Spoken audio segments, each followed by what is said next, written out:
This is the Marketplace Academy podcast by Sharetribe. Whether you're a marketplace founder or an enthusiast, this podcast is for you.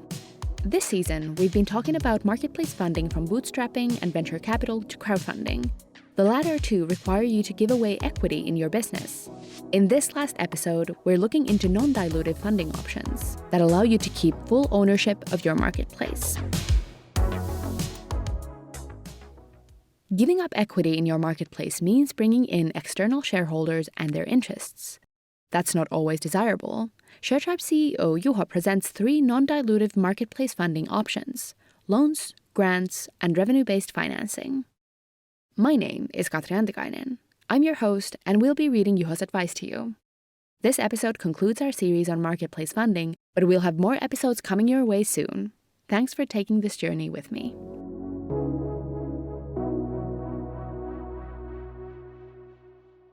How to fund your marketplace without giving up equity. In the previous episodes of our series on marketplace funding, we mainly discussed funding options where you need to give up a percentage of your company in exchange for capital. Doing that is not always desirable. External stakeholders can sometimes derail your path from your preferred path, as those shareholders might have motivations that differ from yours. Luckily, there are alternatives to equity-based marketplace funding. In this final episode of this series, I'll look at non-dilutive marketplace funding options: loans, grants, and revenue-based financing. Loans. Loans from banks are a traditional way of funding new companies. Lending existed well before venture capital was a thing. Loans get discussed surprisingly little in the startup world, but they should not be dismissed as a funding option. At Sharetribe, a loan from a local bank was one of our first funding instruments. The biggest drawback of bank loans is that they are difficult to get in the early stages. Startups are risky, and traditional lenders might not be willing to carry such a risk. Some lenders have loan instruments, particularly for startups. Models called venture debt typically require raising venture capital. The lenders base their assessment of your reliability partially on the reliability of your VC investors. The words loan and debt are often used interchangeably, but there are slight differences. Another problem is that a loan typically needs to be paid back relatively quickly. The requirement, combined with high interest, might take your company down if your initial growth estimates don't hold. Therefore, you should only consider a loan when you're in a stable position to trust your estimates. Once you have reliable revenue, a loan can be a great way to boost your growth without having to give up equity. In addition to going to banks and more traditional lenders, you should consider peer-to-peer lending through platforms like Prosper. Peer-to-peer lending can sometimes be accessible in situations where a bank loan isn't, and it might offer more attractive interest rates.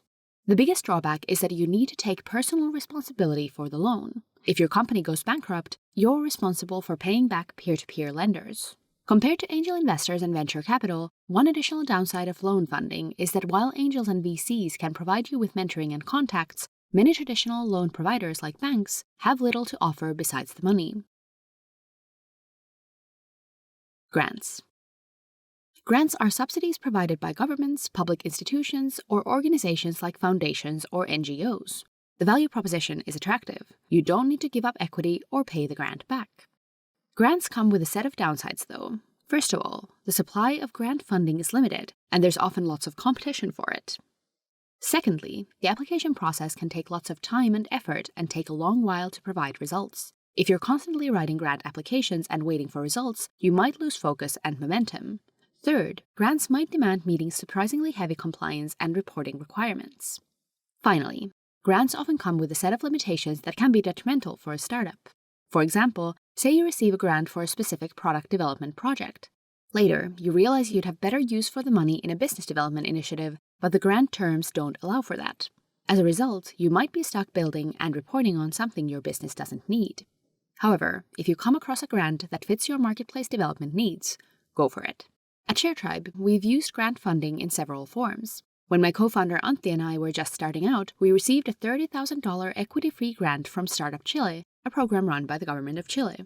The only condition was that one of the founders runs the business from Chile for 6 months. Since our company works well in a remote setup, and Antti loves traveling, this was an excellent match for us. Sharetribe has also received grant funding from Business Finland, a government organization that supports innovative Finnish startups. Most countries have a startup grant ecosystem these days, and local experts are the best sources of advice and whether your marketplace is eligible to apply. Many governments also issue grant funding in the form of tax credits. Seasoned entrepreneur Alex McDonald has put together a comprehensive guide on tax credit systems in different countries with resources to learn more. Check out the episode notes for a link to this resource.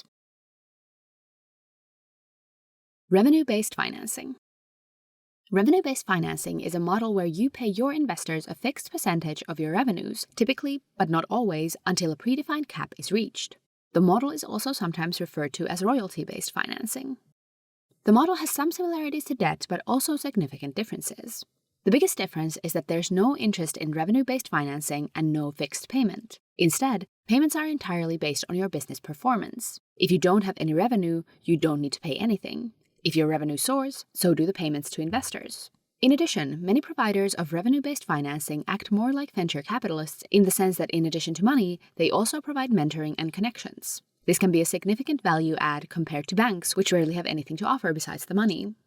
Aligning investor returns with your marketplace revenue can have other important benefits. Many marketplaces operate in markets where business is seasonal. Revenue-based financing could be a more flexible funding option for seasonal marketplaces than a traditional loan. Flexibility can also prove valuable in times of surprising events, like the COVID-19 pandemic. Revenue-based financing can be an attractive equity-free funding option for bootstrappers looking to build a calm company. It has also become popular among founders who have challenges getting funded through traditional routes. Studies show that a vast majority of venture capital goes to white male founders. Meanwhile, the revenue-based investor Chisos notes that 73% of its portfolio is female or minority founders. An obvious downside of revenue-based funding is that you need to generate revenue to access it. It's very difficult to find an investor to offer a revenue-based deal to a pre-revenue company. There are exceptions, though. For example, Chisos offers small amounts of funding to idea and early-stage founders with high potential. Another challenge is that generating revenue doesn't mean making a profit. With a revenue-based model, profitability doesn't affect the repayment schedule. Payments to investors might still drag your business down if your revenue grows much faster than your profit. It would be entirely possible to fix the paybacks on profits instead of revenue. We used such a scheme at Sharetribe with our 2018 equity crowdfunding round by using redeemable non-voting equity. Investors got shares in our company, but ones that don't have voting rights. Our shareholders' agreement compels us to spend 40% of our annual profits to redeem these shares at 5 times the original purchase price. A profit-sharing model is very friendly to founders. It has higher risks and higher potential rewards for investors, as the returns depends on the company's ability to generate profit. In general, I'm seeing this model used mostly in impact investing and by investors willing to take on more financial risk. Another potential drawback of revenue-based funding is that it might be difficult to combine with equity financing later. Questions might arise around which party should be paid first and how outstanding payments should affect the valuation of the company. Some funding structures like Indie VC V3 terms, Calm Company Fund Shared Earnings Agreement, and Chisos Income Share Agreement state that in the event of an equity fundraise, their investment is converted into equity. It's also good to keep in mind that revenue-based funding is typically more expensive than traditional loan funding. Revenue-based investors are willing to take on more risk than banks, and as a result, they typically expect a higher return too. How to learn more about non-dilutive funding.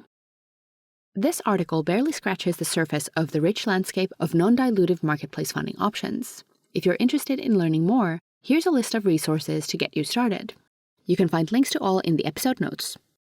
Further reading on non-dilutive funding. Oni Patton Power's book Adventure Finance is a comprehensive guide to non-dilutive funding options. It's a fantastic resource I highly recommend for anyone considering this funding route. Esme Verity offers an educational program for founders interested in alternative financing through her Considered Capital brand and related newsletter. If you have a bootstrapped marketplace company that generates revenue, here are some revenue-based investors you could consider. Some of them focus on impact-oriented companies specifically, while others focus on female or minority founders. Some are happy to work with any financially sustainable business. Here goes. Purpose Ventures, Calm Company Fund, Chisos, Tiny Seed, Village Capital Investments, Lighter Capital, Candide Group, Beatkin Impact, Novel Capital, Collab Capital. I also recommend checking out the funding directory put together by Esme Verity in the Considered directory. Many more examples are listed in a comprehensive resource put together by Alex McDonald and in Oni Patton Power's book. Final thoughts. Equity-based financing is not for every marketplace. In this episode, I've taken an overview of non-dilutive funding options and discussed their pros and cons. While no funding option is perfect for everyone, the main takeaway from this episode is that there's a vast number of creative financing options available today for marketplace founders. No matter which you choose, it's a good idea to spend some time to understand the entire landscape. This episode concludes our series on marketplace funding. In the previous episodes, I've discussed marketplace bootstrapping, whether raising venture capital is a good idea and how to raise VC for a marketplace, and marketplace equity crowdfunding. Stay tuned for more marketplace advice by subscribing to the Marketplace Academy podcast.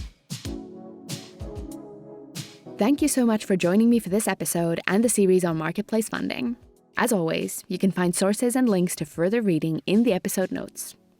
If you enjoyed this podcast, check out Two-Sided, a great companion podcast to Marketplace Academy. In Two-Sided, Sharetribe CMO Juho interviews successful marketplace entrepreneurs about their careers and journeys. It's a superb opportunity to learn from the best. Make sure to take a look at Sharetribe's marketplace software and fantastic Marketplace Academy content. Find everything you need to start and succeed with your marketplace at sharetribe.com. This episode concludes our series on marketplace funding. If you found this season of our podcast valuable, consider leaving us a rating or review, and subscribe for future episodes. We have some great stuff lined up. Until then, best of luck with your marketplace.